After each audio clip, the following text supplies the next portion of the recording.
All right, what's going on, guys? So today I'm gonna show you how to install a lift kit on a GMC Sierra or a Chevy Silverado. It's my buddy Austin's truck. He just picked up these 22x12 hostile sprockets and they're wrapped in 33s. So we picked up a MotoFab 3-inch lift. So basically what it is just blocks that are gonna go underneath the rear leaf springs and then coil spaces that go into the front.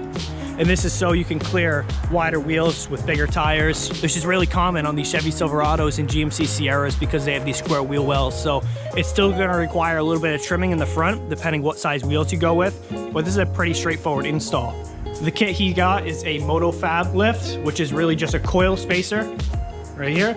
They're gonna go on both the front struts and then these blocks that go in the rear on each side of the leaf spring. You got the U-bolts, so it's pretty straightforward. We'll get it pulled in and start the install.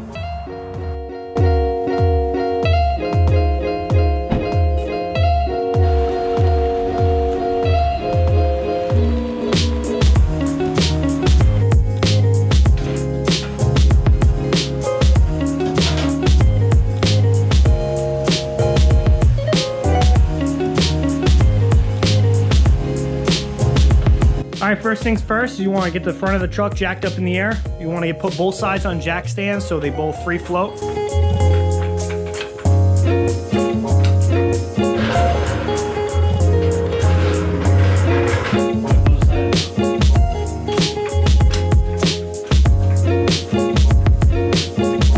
All right, so once the truck's up in the air, it's on 2 jack stands, you go ahead and pull off the wheel.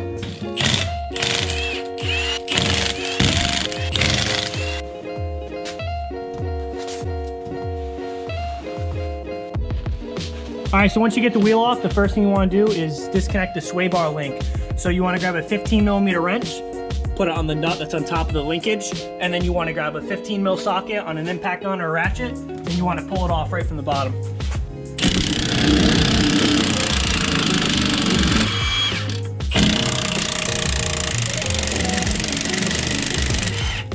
So once you get that off, you're going to want to disconnect your tie rod. You want to take the nut off on the bottom, and then you want to hit the spindle assembly right here itself. You don't want to actually hit the ball joint there because you can damage it.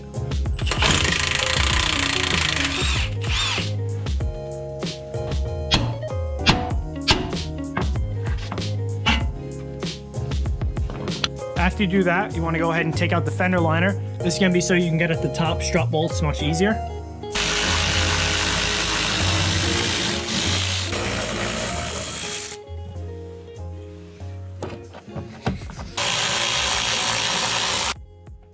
All right, so we got the liner out, and then what you're gonna wanna do is disconnect this line. Just electrical, you'll disconnect it from there. You can disconnect it from the clip on the upper control arm, and then just let that dangle. Then you can go ahead and take the 10mm bolt that holds this bracket on for this brake line. You can go ahead and pull off the 2 bolts that hold the bottom of the strut in to the lower control arm.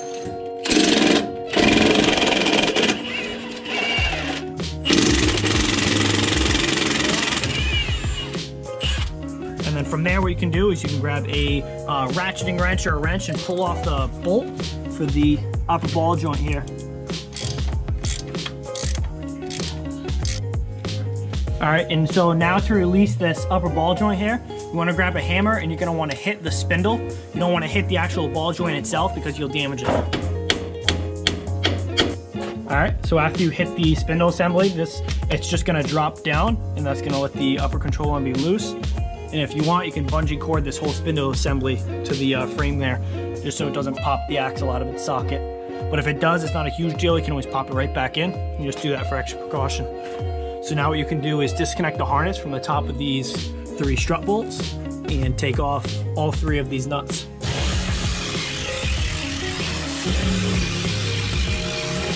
All right, so once you have this whole strut out, you can go ahead and take your spacer here. You want to line it up. This only goes on one way. And then take the nuts. You're going to want to place them on top of each stud. You want to go ahead and start these by hand just so you don't cross thread them.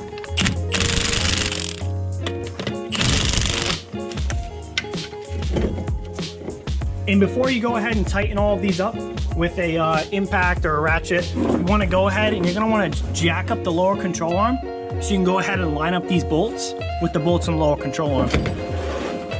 All right, so after you got these 2 lower bolts back in, You can go ahead and tighten up all the top 3 strut bolts. All right, so we just finished getting everything back on and it's all together, so we're good to put the wheels on. You wanna make sure you have the tie rod on. Struts all tight, top and bottom. The upper control arm bolt for the ball joint. Stabilizer link for the sway bar. And then all your wiring should just be reconnected. Make sure everything's tight and go ahead and put your wiring harness back on. And then you're all done, you're good to put the wheels on.